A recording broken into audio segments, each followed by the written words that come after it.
Today,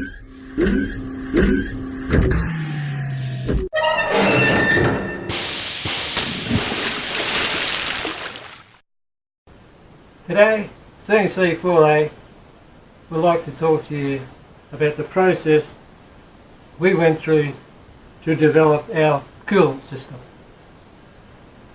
There was a lot of testing, a lot of ideas, a lot of refinement, a lot of disappointment.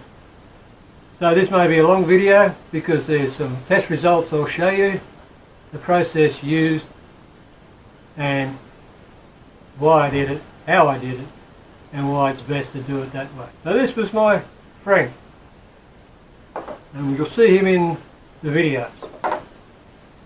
So basically, I've used coolant before that is the soluble oil type, but it rusts. You hear it doesn't, but with me, it rusts. You lift off your vise after a couple of months and it's all damaged to the table, that sort of thing. So I want to use oil. So first thing I done was, and just cheap motor oil, 12 bucks, 4 litres, 5 litres on special, so I got that.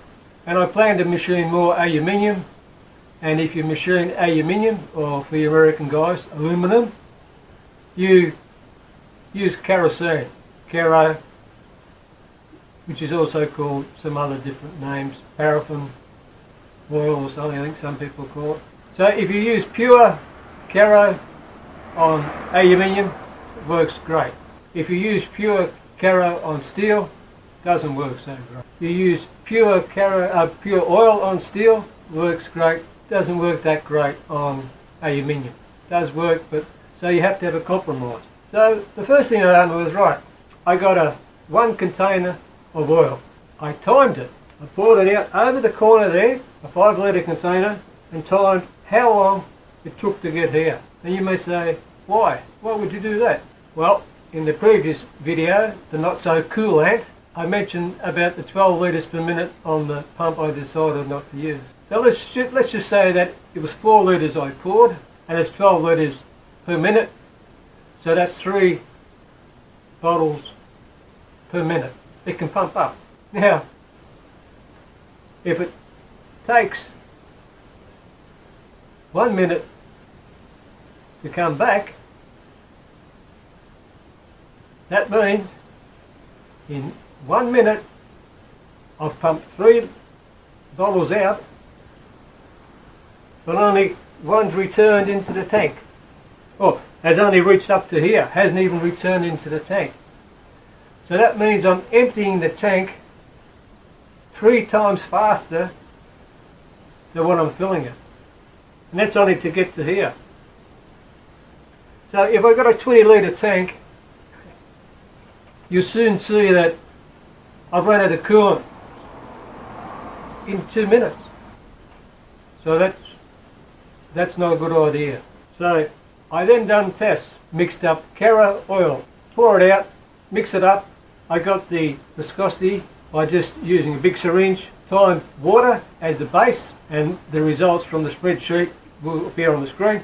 Got water as the base, said right, that takes that long, put the oil in, it takes that long, put pure kero in, it takes that long, 50-50, 25-75, 75 and 25. And the results you can see by the graph. Then you also have to ask yourself, okay, oil costs so much a litre, kero costs so much a litre. If I make a mixture of 75-25, how much does that cost? If I make up a mixture of 25-75, how much does that cost? So not only is the timing taken into consideration, but also the costing. So you try to get the best value and the best amount. So I worked it out, and these are the results, and that's what I chose. Great. So I've now decided on the coolant. And as I said on the other video, the other pump wasn't up to the job. So we had a big drought here years ago, and we all had to save water, and we would pump water out from the washing machine out to the front garden, that type of front lawn, that sort of thing. So I had one of these large submersible pumps. It could go 30 metres up in the air. It was fantastic. Big pipe, great. but it was too high. Because when I designed this, I designed it for the other motor, so I had to have a motor that would fit in. But I done some tests, and this is where my friend come in. And you'll see these series. Screw it on, nothing on, switch it on, water shoots a million miles up in the air. Put on this adapter, would screw in, squirt it on, it would shoot so far in the air. Every time I added another joint, another bend, another reduction, the height got less and less and less. In the end, it was dribbling out. You have this pump that can pump 1,000,000 gallons a second, 50 miles up in the air, totally useless with that approach. The reason why is because they're high volume, low pressure. You can actually sort of put your hand on the top and they'll stop pumping. If you have the impeller type, they have great pressure, but swarf is your enemy. It will block and either stop, scratch, gouge, break or burn out your motor. So you don't want that, especially if you use an oil. Burnt out motor, oil, a recipe for disaster. I then looked at the tests. Each time I done a test, I make an adjustment, try to improve it as I went along. You saw the other flatter nozzles I had on the other video, that was dribbling out. So I then had to get larger tubing, larger nozzles to try to minimise the restrictions as I went. So it was coming out okay, but it was not dropping down far enough. So you have the coolant here and you want it to hit over there. So that's where I then made up some black irrigation piping, heated it up, squashed it together. So at the final end, that's the smallest hole in the whole system.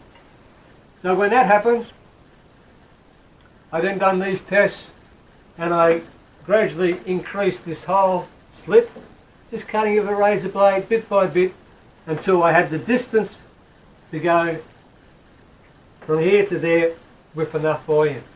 I then made larger piping. This was the original setup, so that was the original size piping. This is now the larger size piping I go. Larger valves, larger everywhere to the very end. So now it works. But what I then done was switched it on, turned it on full bore. She's pumping away, the level's dropping down, the coolant's flooding. I originally had one hole in here because I didn't want this to sort of get stuck in it and all that sort of stuff.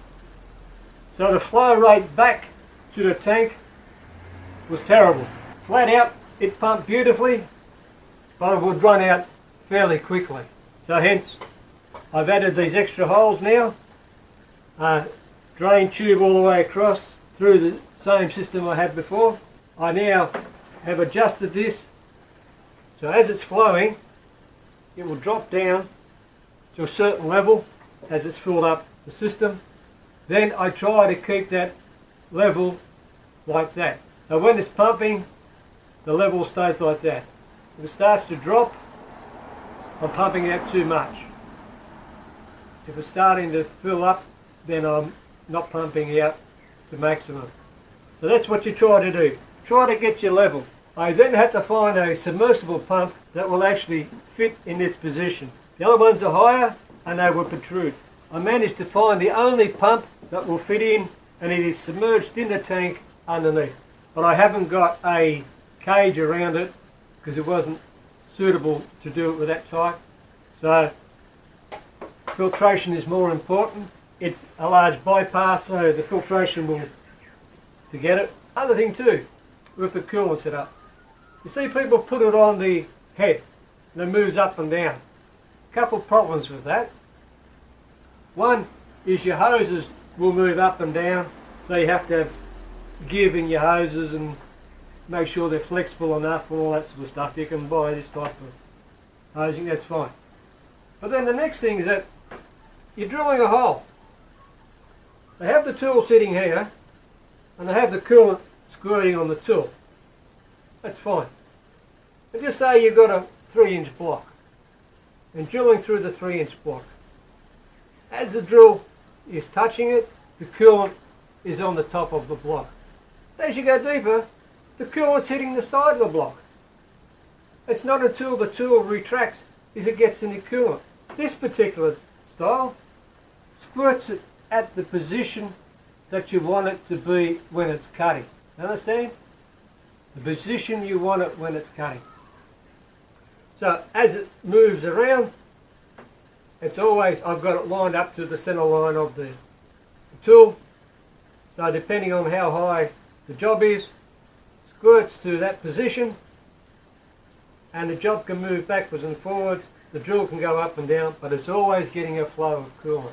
Next thing after that, once you've raised the table, raised the head, you can leave your coolant on and move the table around and use these to wash your table.